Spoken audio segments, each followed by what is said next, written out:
Hello, and welcome to the Art and Business and Murals podcast, where we talk about the business side of creativity. I'm your host, Sarah Scully, mural artist and creative business coach based here on the Sunshine Coast in Australia. And today we are diving into something that every mural artist will face at some point: small budgets. Boo. No, but I'm not. I'm going to make small budgets sound a little bit more enticing. And for those of you that are watching and listening to this podcast episode on the YouTube channel, you'll notice that I look exceptionally good looking today. That's because I've come from the hairdresser. And yes, believe it or not, I am now finally, after many years, putting these episodes up onto YouTube. I know, very advanced for me. They are not very well edited, but I'm doing the best I can. So, whether you're just starting out, working with small businesses, navigating tight community or school projects, you will have clients who simply do not have big funds for a mural. That does not mean that the projects can't be awesome, profitable, or worthwhile. Today, I'm going to give you practical strategies to work with limited budgets without burning yourself out or undervaluing your work. So let's jump in. Why small budgets happen. Before we talk about the solutions, it helps to understand the types of small budget clients you may come across.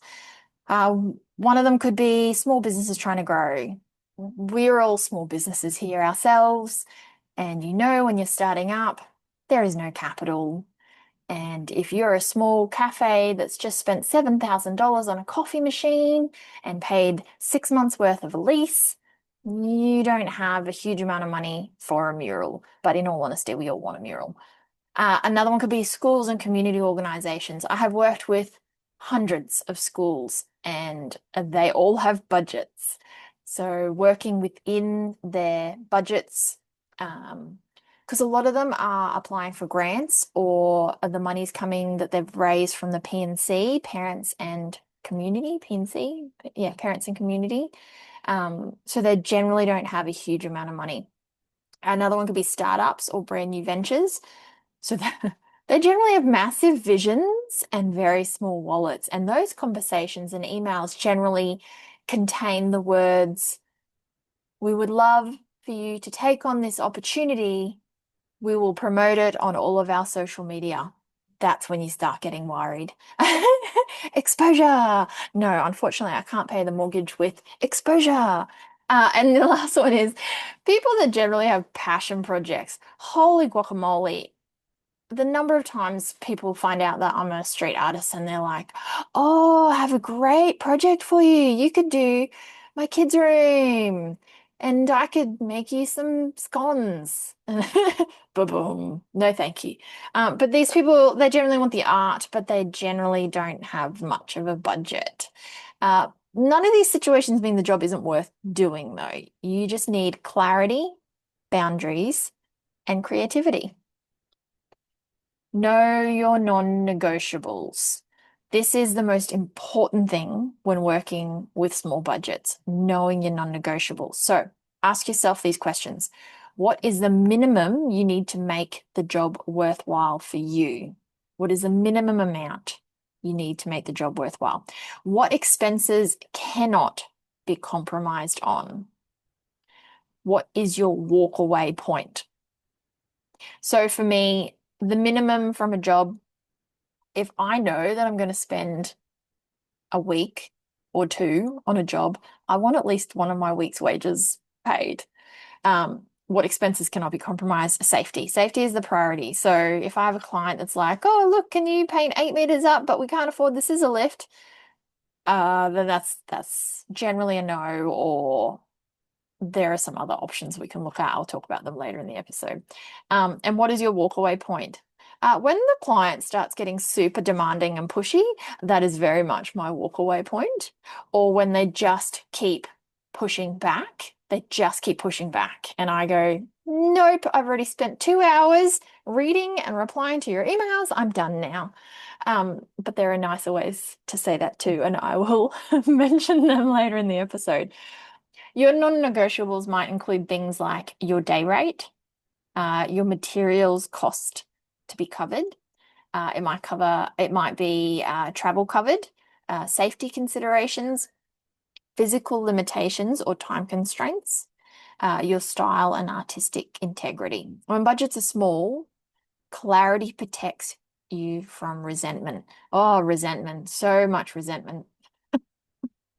When I hear of artists starting out as muralists and they're doing these decent sized mural jobs, but they're doing them for pittance or for nothing or for materials, I think to myself, that resentment's going to grow. It's going to grow pretty quickly.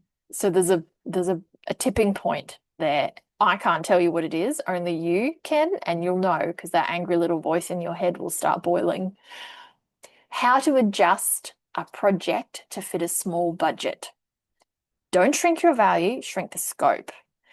Here are ways to work smarter and not cheaper. First one, scale down size. This is my number one thing that I do when the initial quote doesn't fit into their budget.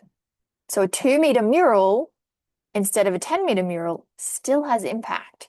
So often I will go to a school and they'll be like, this gigantic wall, we want a massive mural painted on it with all the colors. And I go, yeah. And in my head, I go, oh, because I know it's going to be expensive. So what I do is I go back and I put a quote together to paint the entire wall for a mural. And then I put a second quote for them and I say, look, if that initial quote doesn't fit within your budget, I can cover this much of the wall. And I take a photo of the wall and I do like a little Procreate, blob on the wall as to where I can paint the mural. And I send them through that second quote and go, this is how much it would cover. This is how much it would cost to cover this amount of the wall. And I've had them approve both. I've had some schools come back and go, yes, let's do the big one. That's rare. Most of them come back and go, let's do the medium one. So that's one, scale down the size. And number two, simplify the design. Less detail, fewer color options, simplified shapes. Bold and minimal can still be stunning. So it means that you're spending less time on site. It means that you're spending less money on colors.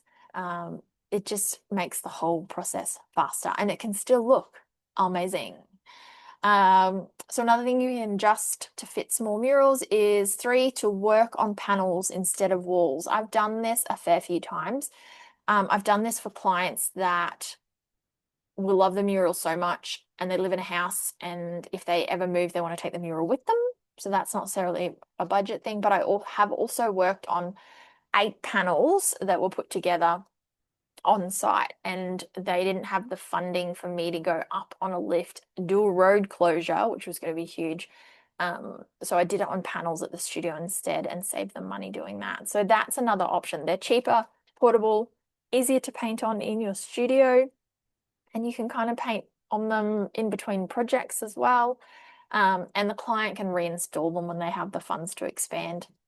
Number 4, you could offer a partial mural or a feature element. So maybe it's a logo on a wall, or maybe it's a hero or a character, or maybe like a kind of decorative pattern or something rather than like a full-blown mural.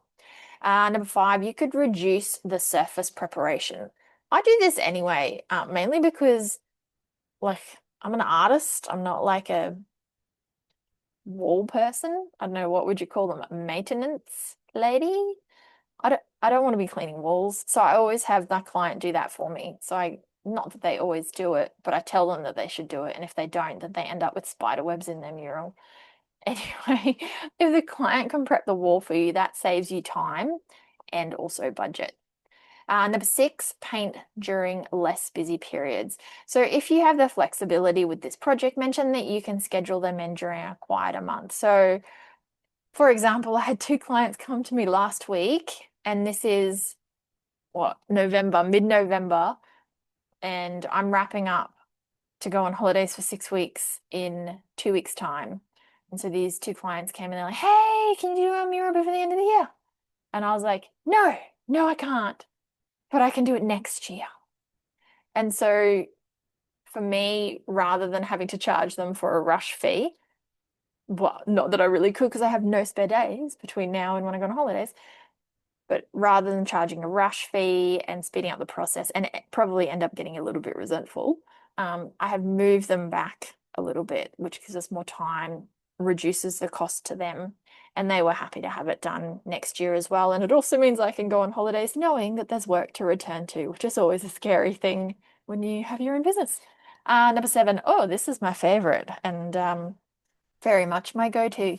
Use a stencil for speed. So stencils reduce hours on site without compromising quality. Now, when I go and paint murals and everyone's like, wow, you're so fast. Yes, I am very fast on site, but it did take two days of drawing and cutting stencils.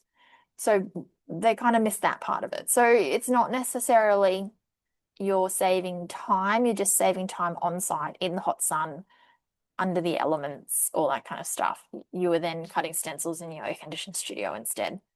And number 8, if they can supply you with helpers, sorry, let me say that again. If they can supply you with good helpers, that can save you time. So when I go to schools, if they have me work with students, I love it. I absolutely love it. Because if I've got like 3 days of stencil prep for this mural, I don't want to be sitting around for 3 days cutting stencils. That's 1, boring, and 2, quite painful. I would rather prep all the stencils, which takes like half a day, and then carry them all into the school and have 20 students cut them under a day. And they just happily put the music on, sit in air conditioning, and cut stencils for me. And that saves me 2 days right there. Bam. So good. So if they have helpers that can genuinely help, I've heard of other muralists, where they get the staff to come out and they help put up scaffolding or they help set up gazebos. Often I get fed. That's always helpful too, but I don't know if you can like reduce the mural cost because you're getting fed. But having helpers can genuinely be helpful. So the key phrase here is we can absolutely work within your budget. To do that, let's adjust the scope to suit. So what not to compromise on? Now, this is the part that I am terrible with because saying no is difficult for me. Now, if you're going to put a halt on the project because you don't want to compromise on these, it is okay. If you're terrible like me at confrontation, or you're neurodiverse and struggle with confrontation, or don't like people, or don't like conversations, or all of the above, you can practice this conversation where you say no inside your head over and over again. And that practice inside your head will give you more confidence and make it easier for you to say that out loud to the client. Or you can practice with your partner or your friend or someone that you trust. Practice these conversations out loud before you have the conversation with your client. And that way you can go through different scenarios. So if your client pushes back or your client tries to push down your boundaries, then you have the confidence and you have practiced saying no. So let's talk about what not to compromise on. Even on a small budget, there are things you should never skimp on. And the first one, and we all know this, so let's say it together, safety. If equipment is needed, it must be included. No exceptions. You should not be going up a 5-meter ladder. That's absurd. Your safety is so important. I know of friends who have had accidents on ladders, and it is not worth it at all. I promise you, your safety is priority. That also goes for things like if you need a road closure so that you can put witches' hats around you when you're working for your own safety. That's super important as well. So make sure the client's paying for those footpath closures or those road closures or anything like that. Or if they want you to come in at midnight and work on the project, if you don't feel safe doing that, that's a no. Don't do it, particularly if the budget is that small. So you can't pay an assistant to come with you and protect you. Not that's your assistant's jobs, really. That's not ever been in a brief that I've given any of my assistants protection. Your job is protection. Normally my brief is you need to feed me because I forget to eat. The next one, what not to compromise on, materials. Cheap paint costs you more in time and your future reputation. There is nothing worse than having paint fade on a job because you've used cheap paint that the client has pushed for. This is a big, big, big no-no for me. So I will only ever use paint that I know have tested myself works well. So I use Resine, Hanes, Dulux. So don't let the client give you the paint and go, here, this will be fine. I know it's interior, but she'll be right. No, no, no. Don't compromise. Your boundaries. Oh, boundaries. If only I was better at these. Uh, if it is worth 10 hours of your time and the budget only covers for 5, you do not take the job as is. So set your boundaries. What do you feel comfortable with? Set your boundary in place. And if the client just knocks it over and ignores it, then say no. And the last one is your brand. So don't produce work that you're not proud of just because the budget is low. So if you're given a brief and you're given a low budget and you genuinely cannot come up with a good solution for that budget and that mural, then don't take the job on. You can say, yes, I'll take the job, look into it further, and then say no. How to communicate with low budget clients. Much like my tips before, practice this communication beforehand so that you're really good at it when it actually comes to doing the communication. It is hard. Saying no is hard. So you never want to say things like, that's too small. Say, thank you so much for sharing your budget. Here is what we can achieve within that range. Then give them 2 or 3 options. So for example, you could say option 1, we could do a small feature wall with 2 colors and really simple shapes. Option 2, 2 portable panels, which I paint in the studio and you come and pick up and deliver to your premises. Option 3, a partial mural that can be expanded on later when you have more funds. So clients really like options. Much like toddlers, do you want to wear this outfit, this outfit? It feels like they have some control. And it also means that you stay in control of the scope of the project. When to say no. Again, going back to my conversation with saying no, practice, practice, practice. Sometimes a small budget is simply not viable. Here is when to walk away. The job compromises your safety. The client is demanding full design work on a tiny budget. I should have just stopped that sentence right there. I should have just said the client is demanding. Full stop.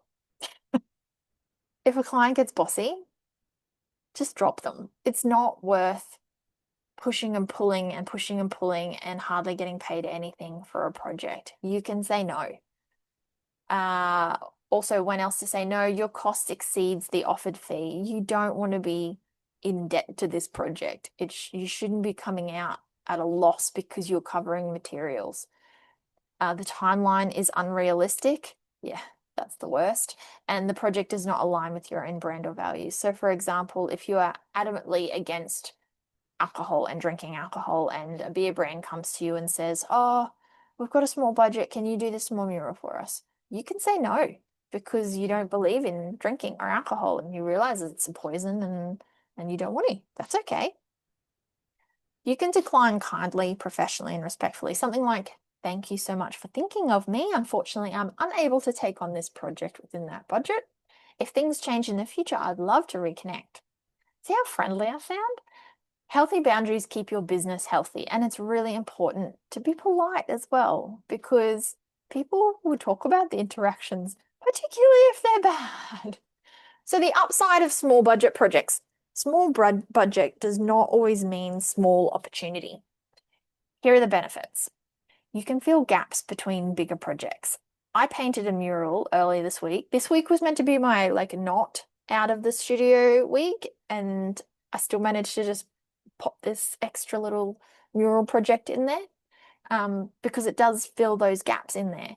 And it's a week's worth of wages. You can build relationships with local businesses.